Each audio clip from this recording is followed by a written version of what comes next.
So hello guys, channel पर हमने कल एक पोस्ट रखा था जिसमें हमने पूछा था कि चायोंग को कौन ज्यादा पसंद करता है। ज्यादातर लोगों ने विनसिंजो को चुना। बेचारे जुन को तो कोई पसंद ही नहीं करता। देखो तो बेचारा कितना हैंडसम है, फिर भी कोई इसे पसंद नहीं करता, पता नहीं क्यों। खैर वो सब छोड़ते हुए हम लोग चलते हैं अपने वीडियो की तरफ। आपने अभी तक चैनल को सब्सक्राइब नहीं किया या फिर वीडियो को लाइक नहीं किया तो जल्दी से कर दो, क्योंकि ऐसे ही इंटरेस्टिंग पोस्ट और वीडियोज यहाँ पे आते रहते हैं। तो चलिए हम लोग स्टोरी की ओर बढ़ते हैं। पिछले पार्ट में हमने देखा था कि मिस्टर होंग और विनसिंजो का एक्सीडेंट हो गया है, जिसमें मिस्टर होंग की तो डेथ ही हो गई, लेकिन विनसिंजो किसी तरह से बच गया। अब विनसिंजो अपने रूम में आकर न्यूज सुन रहा था। तभी वो RDU 90 वाले न्यूज भी सुनता है, जिसमें उसे बताया जा रहा था कि RDU 90 की प्रोडक्शन जल्द ही स्टार्ट होगी और जल्द ही वो मार्केट में लॉन्च हो जाएगा। ये सुनकर विनसिंजो बहुत गुस्सा था, क्योंकि उसे पता था कि RDU 90 की प्रोडक्शन में कोई रुकावट न आए, इसीलिए बाबेल ने मिस्टर होंग को और उस रिसर्चर मिनसुल को मरवा दिया है। इस सब के बाद विनसिंजो उनसे बदला लेना चाहता था, जिसके लिए उसने बाबेल के CEO हांसियो के बेड पर एक खून से भरा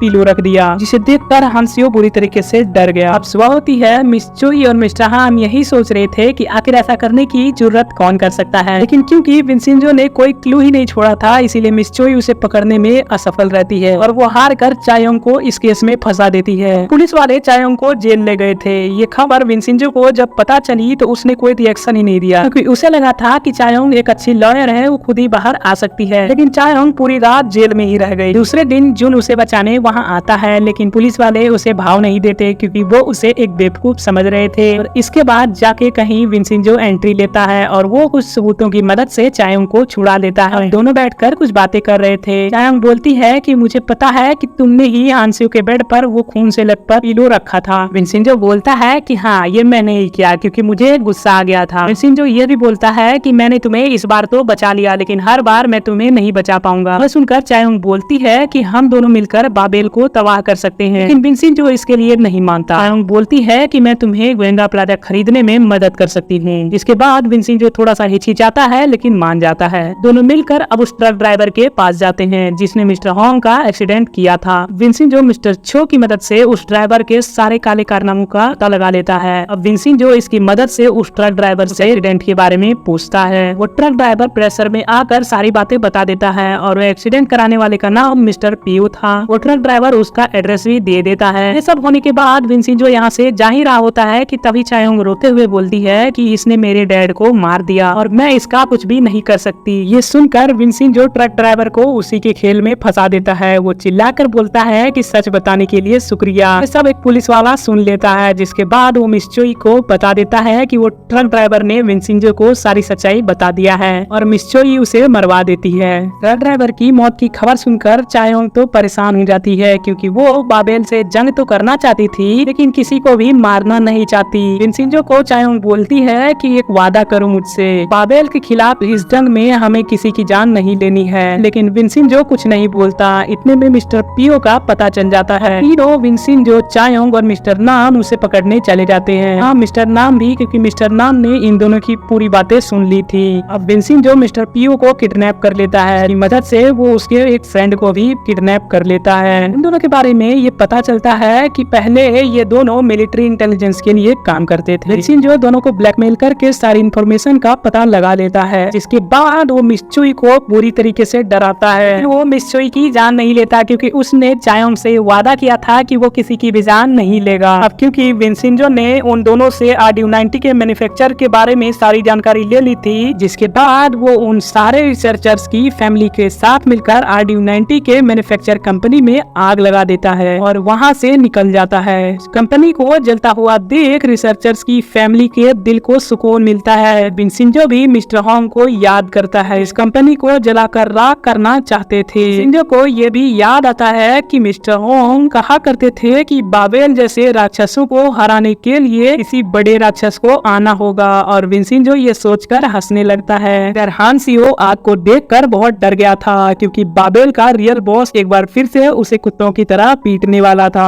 इतने में हांसियो के पीछे एक कार आकर रुकती है, जिसमें से बाबेल का रियल बॉस नीचे उतरता है। इसे मैं देखकर तो पूरी तरीके से शॉक्ड हो गया था। दरअसल ये और कोई नहीं बल्कि चायोंग का बेवकूफ इंटर्न जुन था। हमें पता चलता है कि ये हांसियो के स्टेप मदर का बेटा था, जो बचपन से ही साइको था। इसे इसके फादर ने न्यूयॉर्क भेज दिया था कि ये पागलों की तरह किसी पर भी हमला कर देता था। ये दोनों भाई घर आते हैं। जुन हांसियो पर पागलों की तरह हमला कर देता है और उसका गला दबाने लगता है। हांसियो मरते मरते बचता है। जुन हांसियो को एक कठपुतली की तरह यूज करता था। इसका मतलब वो अपनी आइडेंटिटी को दुनिया से छुपाए रखना चाहता था, इससे वो बाबेल के दुश्मनों को खत्म कर सके। कंपनी में आग लगने से बाबेल को बहुत सारा लॉस उठाना पड़ रहा था और इससे उसके स्टॉक्स भी पूरी तरीके से गिर रहे थे। इसीलिए जुन हांसियो से आग की बात को एक एक्सीडेंट की तरह शो करने को बोलता है ताकि उनकी स्टॉक्स की गिरावट कुछ हद तक रुक जाए। अब सुबह होती है और विंसेंजो हांसियो से मिलता है, जहाँ वो हांसियो से कुछ ऊट पटांग से सवालें पूछने लगता है। इसका जवाब सुन के विंसेंजो समझ जाता है कि हांसियो बाबेल ग्रुप का रियल बॉस नहीं है कि कोई और ही है। अर्जुन भी चायोंग की नजर में बेवकूफ ही था, इसीलिए वो चायोंग को कॉल करता है। चायोंग से बातें करके वो समझ जाता है कि आग उसी ने लगाई है। ये सब होने के बाद सीन मिस चोई पर शिफ्ट होता है, जो सोच रही थी कि उसे किसने मारने की कोशिश की। वे मिस्टर हाम वहाँ आ जाते हैं, जिसे मिस चोई ने विंसेंजो का पता लगाने बोला था। हाम ने जब रिसर्च की तो उन्हें बस यही पता चल पाया कि विंसेंजो एक इटालियन लॉयर है जिसकी कोई भी क्राइम हिस्ट्री नहीं है। मिस चोई को ये बात कुछ हजम नहीं होती। वो अब सीधे चायोंग के ऑफिस विंसेंजो से मिलने पहुंच जाती है। असल मिस चोई विंसेंजो की आवाज सुनकर ये पता लगाना चाहती थी कि उस रात विंसेंजो ही उनसे बात कर रहा था, लेकिन चायोंग विंसेंजो का टॉन्सिल्स बढ़ने का बहाना बना लेती है और बोलती है कि टॉन्सिल्स बढ़ जाने के कारण अभी विंसेंजो कुछ नहीं बोल सकता, जिससे कि मिस चोई विंसेंजो की आवाज नहीं सुन पाती और वहाँ से चली जाती है। हम देखते हैं कि विंसेंजो और चायोंग उन रिसर्चर्स के फैमिली के तरफ से केस लड़कर बाबेल को कोर्ट के सामने एक दरिंदा साबित करना चाहते थे, लेकिन दिक्कत ये थी कि उन रिसर्चर्स के फैमिली का केस एक मक्कार और झूठा लॉयर लड़ रहा था जो बाबेल ग्रुप से रिश्वत भी लेता था, और ये केस चायोंग को रेफर करने से वो साफ मना कर देता है। ये लोग रिसर्चर्स की फैमिली के पास भी जाते हैं, लेकिन उस मक्कार लॉयर ने उन्हें ऐसी पट्टी पढ़ाई थी कि वो अब केस लड़ना ही नहीं चाहते थे और मुआवजा लेकर अब सब कुछ सेटल कर देने वाले थे। दोनों अपने ऑफिस वापस आ जाते हैं। विंसेंजो अपनी उंगलियों को तैयार कर रहा था। दरअसल रिसर्चर्स की फैमिली के पास जाने से पहले विंसेंजो और चायोंग में फिंगर फ्लिकर की शर्त लग गई थी। चायोंग ने बोला था कि वो उन रिसर्चर्स की फैमिली को आसानी से मना लेगी, लेकिन क्योंकि वो नहीं मना पाती इसीलिए अब विंसेंजो उसे अपने फिंगर से मारने वाला था। चायोंग डर कर अपनी आंखें बंद कर लेती है। अभी हमें विंसेंजो के साइड से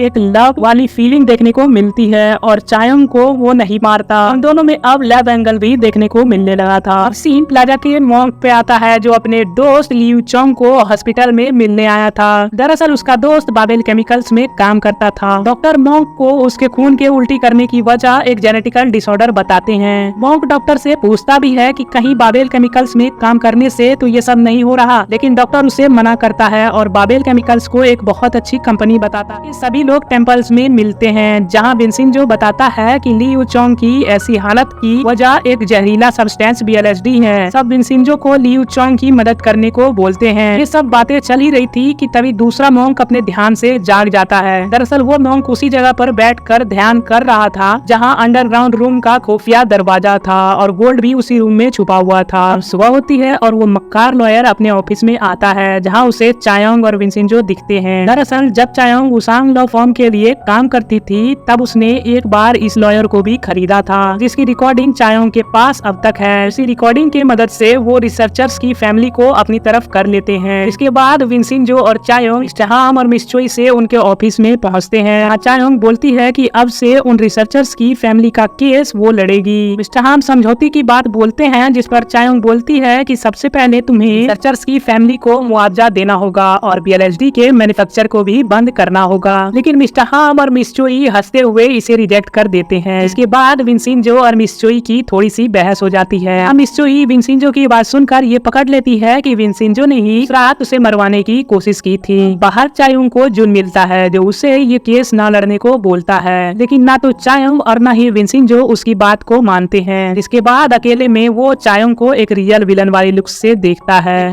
इसीलिए मैं पहले ही बोल रहा था कि जुन भी चायोंग को बहुत प्यार करता है, तो वो पहले ही चायोंग को अपने रास्ते से हटा सकता था। स्टोरी में आगे बढ़ते हैं, हम विंसेंजो और चायोंग को देखते हैं, जिन्हें पता था कि वो बाबेल ग्रुप के खिलाफ इस केस को पहली हियरिंग में नहीं जीत सकते, क्योंकि उनके पास कोई ठोस सबूत था ही नहीं। इसीलिए विंसेंजो अब इसे माफिया स्टाइल में पटना चाहता था। हियरिंग की डेट आती है और सुबह सुबह चायोंग विंसेंजो से बातें कर रही थी। चायोंग विंसेंजो से पूछती है कि तुम्हारा काम होते ही क्या तुम तुम कोरिया को छोड़ दोगे? तो विंसेंजो हाँ बोलता है, जिससे कि चायोंग थोड़ी सी अपसेट हो जाती है। अब हमें पता चलता है कि इन दोनों को एक दूसरे से सीक्रेटली लव हो चुका है। अब टाइम कोर्ट में जाने का था, जहाँ पहले मिस चोई अपनी कार में आती है। इसके बाद विंसेंजो अपनी लैम्बो में एक धमाकेदार एंट्री मारता है। चायोंग कार से उतर कर मीडिया के सामने नौटंकी करने लगती है। चायोंग को देख कर हंसने लगता है। कोर्ट के अंदर जाते हुए विंसेंजो मीडिया को वही मिस्टर हॉन्ग की फेमस लाइन बोलता है, एक शैतान ही शैतान को मार सकता है। सब लोग कोर्ट के अंदर जाते हैं। जज अपनी हियरिंग को स्टार्ट करने जा ही रहा था कि तभी मिस्टर हॉन्ग और मिस चोई उनसे मिलते हैं और जज को अपनी साइड कर लेते हैं। हियरिंग स्टार्ट होती है और हमें चायोंग थोड़ी बीमार लग रही थी। जब तक वो कुछ बोल पाती बेचारी गिर जाती है। दरअसल ये उसकी प्लान का एक हिस्सा था, उसकी हियरिंग को नेक्स्ट डेट तक बढ़ाने का। जज नहीं मानता, उसे तो आज के आज ही ये केस खत्म करनी थी। चायोंग उठ जाती है। ऐसे ही बहुत से कोशिशों के बाद जब जज नहीं मानता तो विंसेंजो अपना मास्टर प्लान एग्जीक्यूट करता है। मधुमक्खियों को में छोड़ देता है, सीधे जज के फेस पर हमला करती है। जज के फेस पर हनी नजर आ रहा था। उसे एक लेडी ने जानबूझकर हियरिंग से पहले के ऊपर गिरा दिया था। हमले से जज का मुंह पूरी तरीके से सूज जाता है और वो कुछ बोल भी नहीं पा रहा था। इसीलिए अब हियरिंग को नेक्स्ट डेट तक रोक दी जाती है। बाहर आते हैं, चायोंग और विंसेंजो बातें कर रहे थे। तभी विंसेंजो बोलता है कि तुम लोग जाओ, मुझे कहीं और जाना है। वो वहाँ से चले जाता है। वो सोचती है कि विंसेंजो बिना बताए कहाँ जा रहा है। मिस्टर नाम बोलते हैं कि हर महीने की लास्ट ट्यूसडे को मिस्टर हॉन्ग ग्योंगचे से मिलने जाते थे। शायद विंसेंजो भी आज वहीं गया होगा। और सच में विंसेंजो ग्योंगचे से मिलने ही गया था, लेकिन ग्योंगचे को वो बोलता है कि हम लास्ट टाइम मिल रहे हैं, कि मैं कोरिया छोड़कर जा रहा हूँ। वो बातों बातों में ग्योंगचे से ये भी पूछता है कि आपका अपना सच में कोई नहीं है? ग्योंगचे बोलती है कि नहीं, मेरा इस दुनिया में अब कोई नहीं। विंसेंजो ये बात सुन के चला जाता है। हमें ये तो पता था कि ग्योंगचे ही विंसेंजो की रियल मदर है, लेकिन विंसेंजो ग्योंगचे से बिहेव क्यों करता है, उसे ये क्यों नहीं बताता कि वो विंसेंजो की मदर है? जवाब हमें पता चलता है, इसलिए था क्योंकि ग्योंगचे ने विंसेंजो को एक बार अनाथालय में छोड़ दिया था, वहाँ से चली गई थी। उसके बाद एक बार भी वो विंसेंजो को देखने नहीं आई, जो कई दिनों तक अपनी मॉम का वेट करता रहा। इसी सब कारणों से अब विंसेंजो ग्योंगचे से वेट करता था। लेकिन विंसेंजो अपनी मदर को जेल में देखकर दुखी था और अपने पास्ट के कारण वो उसे माफ नहीं कर पा रहा था। सीन मिस चोई पर आती है, जो अपने लैपटॉप में विंसेंजो और चायोंग की बातें सुनना चाहती थी। दरअसल उस दिन जब मिस चोई ऑफिस में आई थी तो उसने गिफ्ट में एक पौधे को दिया था। एक छोटा सा ट्रांसमीटर छुपा हुआ था, लेकिन बाद में उसे विंसेंजो ने पकड़ लिया और उस पौधे को वहाँ से कहीं और फेंक दिया।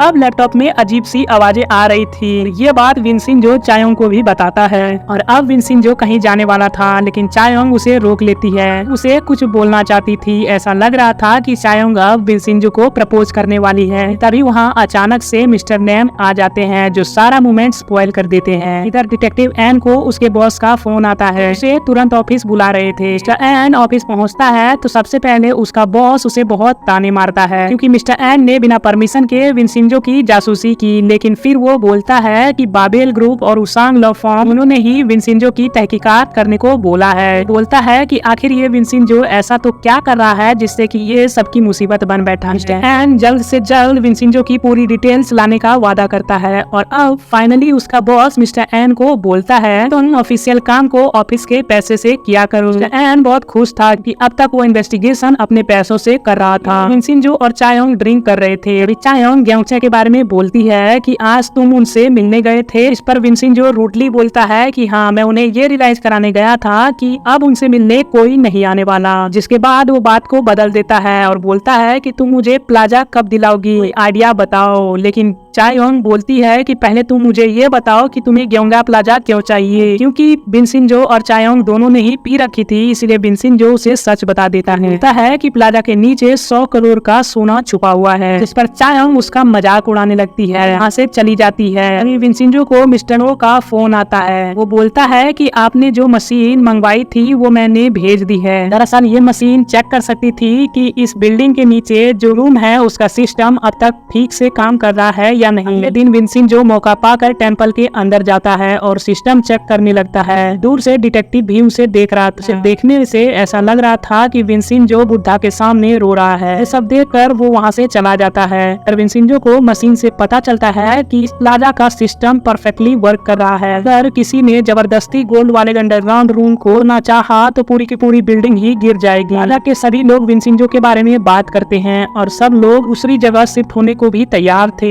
एक एक भिखारी वहाँ आ जाता है, सभी लोगों को कुछ बातें बताने लगता है, लेकिन हमें ये पता नहीं चलता उसने क्या बोला। सुबह होती है, चायोंग को दिखाया जाता है। रिसर्चर्स की फैमिली को नेक्स्ट डेट की गवाही के लिए तैयार कर रही थी। विंसेंजो चायोंग से कहता है कि अगर सबने सही तरीके से जवाब दिया तो हमारे जीतने के चांसेस 40% हैं और ये पहले वाले 10% से तो बहुत ज्यादा है। इधर मिस्टर हाम और मिस चोई विंसेंजो की पूरी कुंडली निकाल चुके थे और वो हैरान थे कि कोई इतना परफेक्ट कैसे हो सकता है। उन्हें बाबेल के सीईओ हांसियो का कॉल आता है जो उन्हें मिलने बुला रहा था। वो दोनों मिलने जाते हैं। पहली बार मिस चोई और मिस्टर हैम को बाबेल का रियल चेयरमैन के बारे में पता चलता है। इसका नाम जोंग जुन वू था। वो पागलों की तरह नाचने लगते हैं और अब के बाद हमारे सीरीज के दो खतरनाक विलेन साथ में दिखते हैं, मिस चोई और जुन। जुन बोलता है कि विंसेंजो ने हमारी नाक में दम कर रखा है और अब उसे जल्द से जल्द हमें रास्ते से हटाना पड़ेगा। सीन चेंज होता है और मिस चोई पहले इस केस से निपटने के लिए तैयारी करती है। चायोंग के सारे गवाहों को जेल के अंदर करवा देती है और ली यू चांग जो कि उसके आखिरी बचा उम्मीद था उसे भी ड्रग पॉजिटिव डिक्लेयर करवा देती है। हियरिंग का दिन आता है जहां मिस चोई बहुत खुश थी क्योंकि उसने चायोंग के जीतने के सारे रास्ते बंद कर दिए थे। हियरिंग स्टार्ट होती है और चायोंग पहली गवाह को हाजिर करती है जो कि खुद विंसेंजो ही था। दरअसल विंसेंजो ने बाबेल केमिकल्स के हेड को उनके कुछ सेक्रेटरी को मारा पीटा था ताकि वो इस केस में सस्पेक्ट बन सके। गवाही देता है और बाबेल की गवाह डॉक्टर जिल को गलत और करप्ट बताता है, लेकिन कोर्ट उसकी बात को नहीं मानती। फिर से एक गवाह बुलाता है जो डॉक्टर जिल की ही वाइफ होती है। दरअसल विंसेंजो ने उसकी वाइफ को डॉक्टर जिल के सारे अफेयर्स के बारे में बता दिया था। उसके बाद वो डॉक्टर जिल के खिलाफ खड़ी हो गई। उसकी वाइफ के गवाही से चायोंग ये केस जीत जाती है। उसकी बीवी डॉक्टर जिल को एक ड्रग एडिक्ट भी साबित कर देती है, जिससे ये भी साबित हो जाता है कि ली यू चोंग को भी ड्रग्स डॉक्टर जिल ने ही दिए थे। अब इस सब के बाद जुन तो पागल ही हो गया था, जो मिस चोई को सिर्फ 3 दिन का समय देता है विंसेंजो और चायोंग को पूरी तरीके से बर्बाद करने के लिए। अब मिस चोई कैसे विंसेंजो और चायोंग को बर्बाद करती है देखेंगे इस सीरीज के नेक्स्ट और फाइनल एपिसोड में। तब तक के लिए आप चैनल को सब्सक्राइब कर लो और वीडियो को अभी तक लाइक नहीं किया है तो प्लीज एक लाइक कर दो यार, क्योंकि वीडियो बनाने में बहुत मेहनत लगती है। Thanks for watching.